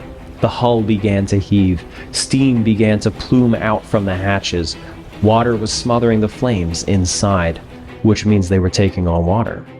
Sultana was finally sinking. Fogelman's raft returned with room for 6, but 7 men were aboard. They pushed their luck, all 7 squeezing aboard and rowing quickly as white clouds billowed from the groaning hulk. With the raft barely cleared of Sultana, she lurched and dropped quickly, hissing as the flames were suddenly extinguished. Sultana was gone, with only the jackstaff, or flagpole on the bow, still standing. Fogelman took the men to his home, where he and his family cared for them. Eventually, all of the survivors, whether picked up by steamboat or plucked from a tree in a canoe, were brought down to Memphis for medical treatment. The hospitals were overwhelmed with the numbers of wounded and injured coming in, and doctors rushed from all over the area to lend some help. Meanwhile, the river slowly gave up her dead. Barges were on site recovering bodies and returning them to the city. Many were stuck in trees and on the banks, but others were drifting down the river even past Helena, Arkansas, where Sultana briefly stopped before Memphis. In Helena, around 200 bodies were recovered and buried on the shore. 15 miles below Memphis, the body of one of Sultana's female passengers was found, half eaten away by hogs. Steamboats struggled to navigate the river without running over bodies, as over 1,000 victims dotted the water. When the crew of the Union steamer Vindicator paused for its usual task of clearing driftwood from the paddle wheels, they discovered something far worse tangled in the spokes. Bodies packed so tightly among the debris that the wheels could no longer turn. On the armored steamer Cricket, sailors stood powerless as soldiers' corpses drifted past their hull. They pleaded for permission to haul these bodies aboard, but their captain dismissed the request. Recovering the dead, he said, was not their boat's concern. Outraged and heartsick, the crew nearly mutinied, determined to grant their fallen comrades a decent burial, but no, it was never permitted. That was a job for somebody else. The bodies of the Union soldiers killed in the disaster were taken to Fort Pickering just below Memphis for temporary burial. This is the fort, by the way, that opened fire on the rescuers. They sat buried there for 2 years until they were exhumed and reburied in the newly opened Memphis National Cemetery. Here, their stones stand uniform among other Civil War casualties and American veterans up through today's conflicts. As we visited, we laid a rose on each of the Sultana's victims that we could find. Some of them had names on their stones, but the majority of them were simply marked Unknown U.S. Soldier. The cemetery's official register lists 28 named Sultana victims, yet roughly 1,100 unknown Sultana burials brought in from the mass graves along the riverbank and at Fort Pickering. Most of these 1,100 unknown burials from the Sultana in this cemetery are completely unmarked. We don't even know where in the cemetery they are. A well-worn legend claims that many graves are marked unknown because during reinterment, soldiers' names were chalked onto the coffin lids and a sudden rainstorm washed the writing away. In reality, those identities were never known at all. Most of the victims were unrecognizable when recovered or completely nude without any personal effects to give them a name. And only a handful were ever positively identified. So no, their names were not lost in a rainstorm. Their names were never known to begin with. Several passenger victims were reclaimed by their families and taken home for local burial. 3, however, were laid to rest in Memphis's historic Elmwood Cemetery. 2 of them belonged to the Spikes family, the family of 8 paying passengers who perished together, save for 19-year-old DeWitt Spikes, the lone survivor of the family. These were the only 2 bodies from the family that were found. The 3rd body in Elmwood was 2nd Steward George Slater. Civilians, buried separate from the soldiers in a civilian cemetery. For more than a century, these civilian graves of Sultana remained unmarked. That changed in 1989 when a modern headstone was finally set in place to honor their memory.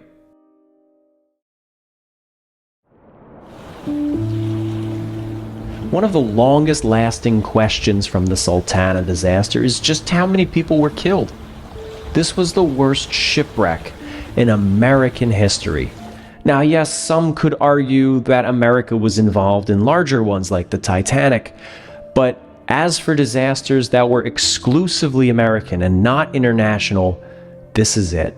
The number has been argued for 150 years, at times being diminished, and at times being exaggerated.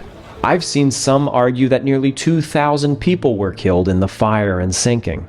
Historian and author Gene Saliker went through every document available and cross-checked what he could, and believes that there were a total of 2,137 people on board Sultana when her boilers exploded. As I said earlier, that makes this fateful voyage sadly the highest packed riverboat voyage in history. Gene continued with his research and believes, with evidence, that in the end, there were 1,167 fatalities in the wreck. That's a tiny bit less than how many were lost in the sinking of the RMS Lusitania in the First World War. I went through over 150 different documents and determined that it was 1,167 people died and 962 that survived. With Gene's final accounting of 1,167 fatalities aboard the Sultana, it calls into question the disaster's claim as the worst maritime disaster in American history. The USS Arizona had 1,177 fatalities, 10 more than the Sultana, when it blew up and sank during the Japanese surprise attack on Pearl Harbor. But that was a military attack, not a disaster.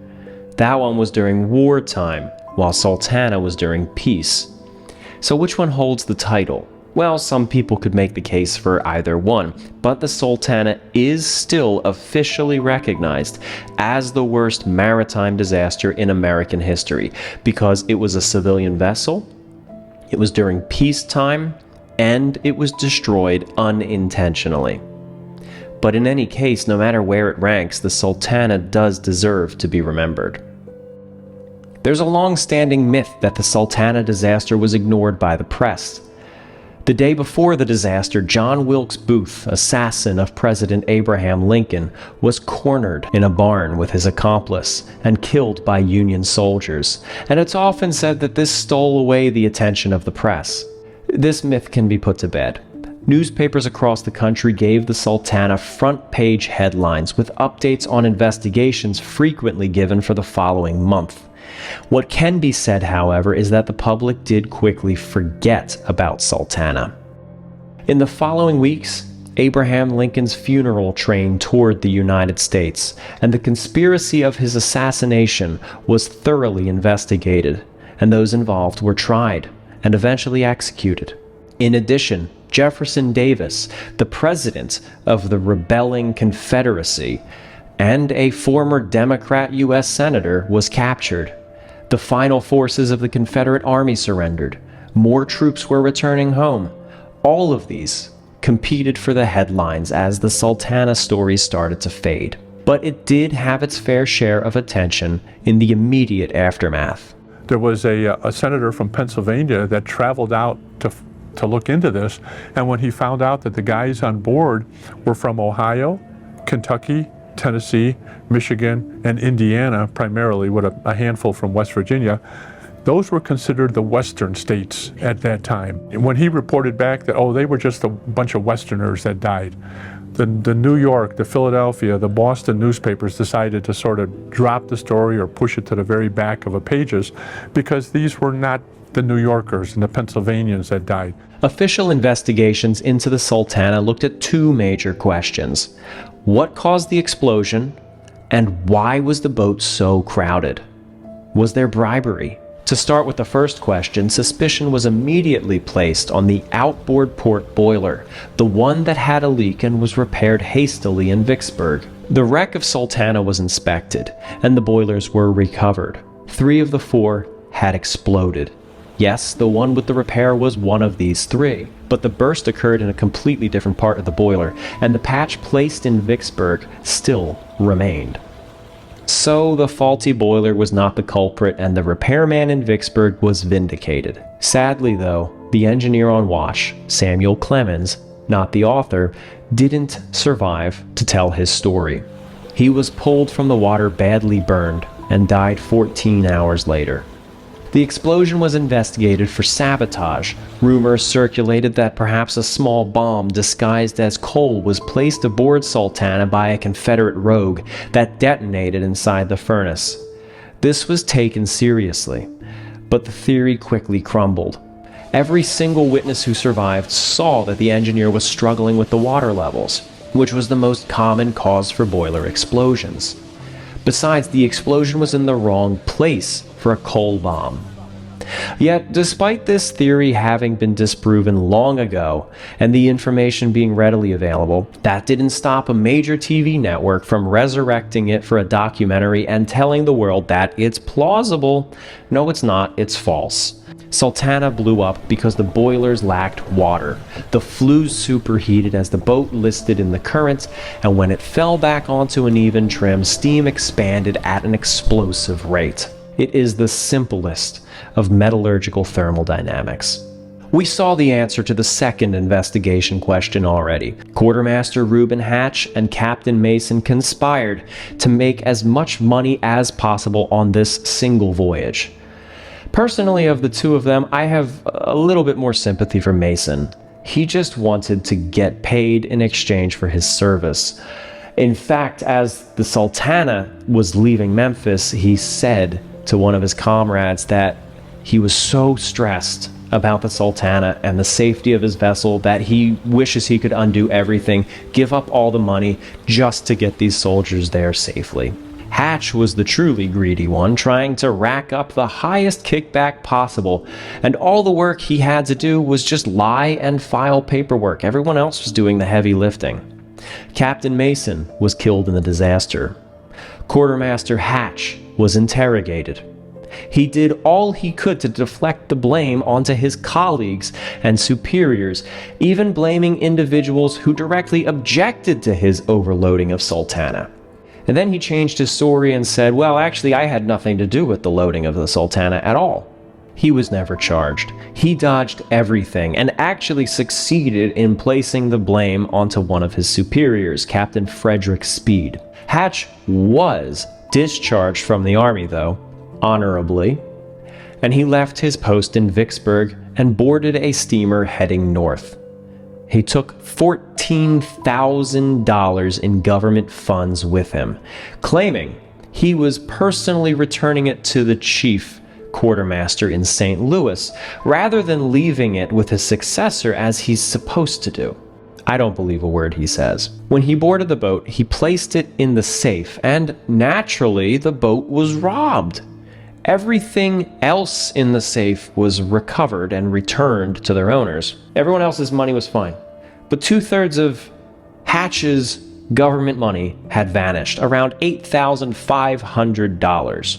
The Steamboat Company and the U.S. government argued back and forth over who was financially responsible for Hatch's lost federal funds. And meanwhile, Hatch somehow produced the money needed to invest $8,300 into a business adventure. Where'd you get that money, Hatch?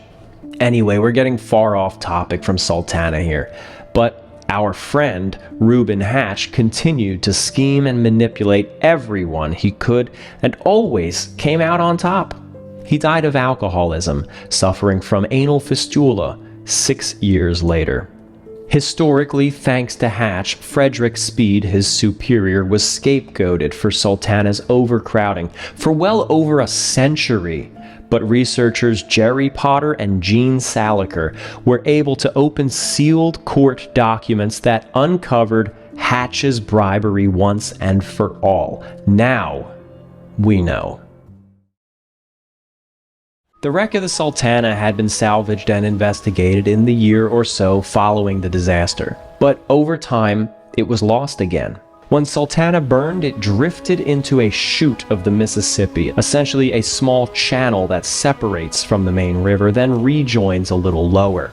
The boat sank in the chute, and over the following years, trees and sediment came stuck in the underwater wreckage and formed a dam. The chute blocked up and stopped the flow. And the wreck of the Sultana ultimately ended up rerouting the flow of the Mississippi River a little bit. Today, the wreck is in a farmer's field buried 20 feet below the crops, in the shadow of the Great Bass Pro Shop Pyramid of Memphis.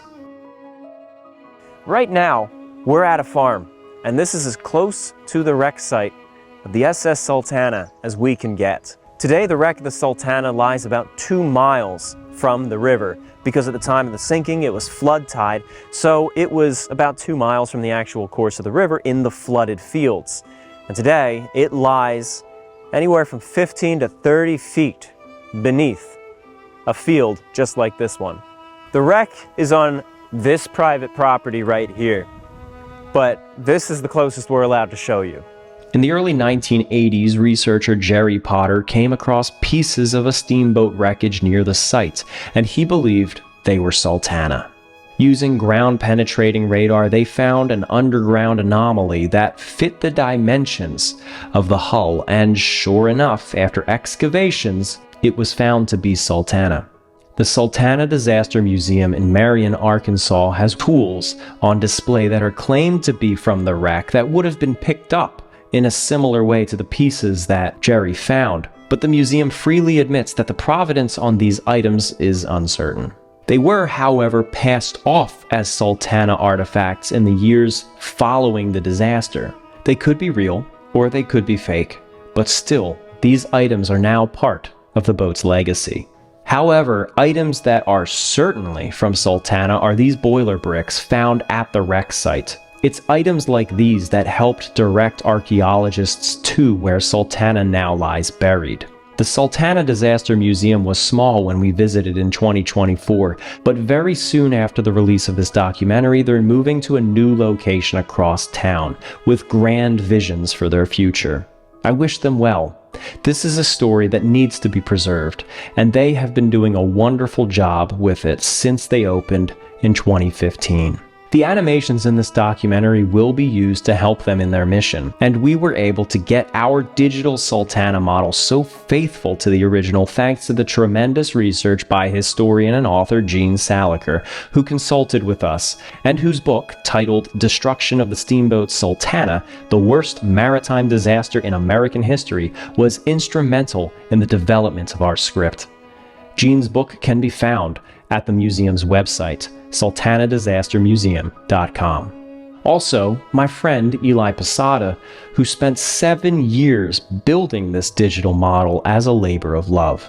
What I want to do is I want to make sure that I could make the most accurate model to date of the Sultana. And so we looked at other steamboats, we looked at the 2 known pictures of the Sultana, the one where she's docked in St. Louis and the one where she's docked in Helena, Arkansas. That combined with some blueprints along with other steamboats and make it the most accurate representation of what the Sultana would have looked like, and I think we did an incredible job with it.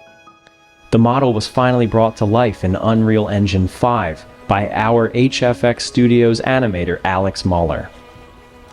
There are monuments to the disaster across the country, especially in places where the soldiers were from. In Knoxville, Tennessee, a memorial stands in Mount Olive Cemetery and lists the names of all 365 Tennesseans who were aboard the boat when it went down. There's also a memorial plaque and historical marker in another part of Marion, Arkansas, to commemorate the disaster as people visit the town. For decades, survivors of the wreck held a reunion until they passed away. Today, their descendants continue that tradition, meeting yearly to keep the story alive. They were gracious enough to invite me and my crew in 2024, sharing their stories in interviews with us, which helped shape the narrative of this documentary. The Sultana story needs to be remembered because it was forgotten for so many years. It just simply fell through the cracks of time. It's a story that should be remembered and told often, but also the survivors, as well as those who perished during the explosion, their stories just need to be told, and they deserve their rightful place in history. The story of the Sultana isn't simply one of tragedy. It's a solemn reminder of the price paid by ordinary men and women, swept up in the tides of history and greed. Each soul aboard the steamboat carried a dream of home, of reunion after unimaginable suffering, and for far too many, those dreams vanished in fire and water beneath the cold Mississippi sky. Though history may have overlooked their story, we can ensure it is never forgotten. Once again, a special thank you to Historic Autographs for their financial support of this documentary. Visit them at the link in the description below. And of course, a big thanks to my supporters on Patreon, and without them, this would not be possible. Thank you especially to Marlo Perez, Kelly Black, Kaiser Wilhelm II, Kaiser Friedrich III, Zach Richards, Donald Anderson, Cody Henricks, Joan Haynes, Sean Kimball, Glenn Biddiscombe, Stephen Schwankert, Gabriel Colomb, RGB, Tara Mullicar, Keith Holland, Rob M., Amos Mayhew, Corey Andrews, Nicholas Masella, Cole Tannick, Sophie Baber, Rob, Oliver Chin Chen, John Maluski, David Watipka, Tiffany Raridan, Mad Time Media, Nathan Gutierrez, Max Metcalf, David Littlejohn, Sean Sahi Fraser, Nikki Chan 92, Corbin McDonald, Matthew Burns, Goblin of the Salt Plains, Luke Stevens, Gordon Robbins, Aaron Stark, Troy Wentworth, Clarkey, Sam Forker, Busy B, Christopher Rosendale, Road Weary, Kitty Bits, Taniel 38, Kenzo Buick, Brian Reedy, Eden Cleefish, Bless Moles, Coda Yoda 16, Carol Adams, Clay Hobbs, Steve Valley, Gojira Trains, JC Hobbs, High Treason, The Peppermilk, Tristan White, Jason Stray, Chance Hudson, Robert Mayer III, Jordan Page, The Handler, Georgia T., Drew Shelton, Craven Moorhead, Jennifer and Sarah Vaughn, Ben Reese, Kenneth Hendricks, Aaron Prochaska, David Douglas, Alan and Modesta Charlone, Eric Castle, Lottie Katz, Jean Kennedy, Lilia Bean, Bianca Signorini, Greg The Fox Bauer, Jeffrey Gautier, Tim C., and Paul Bowman.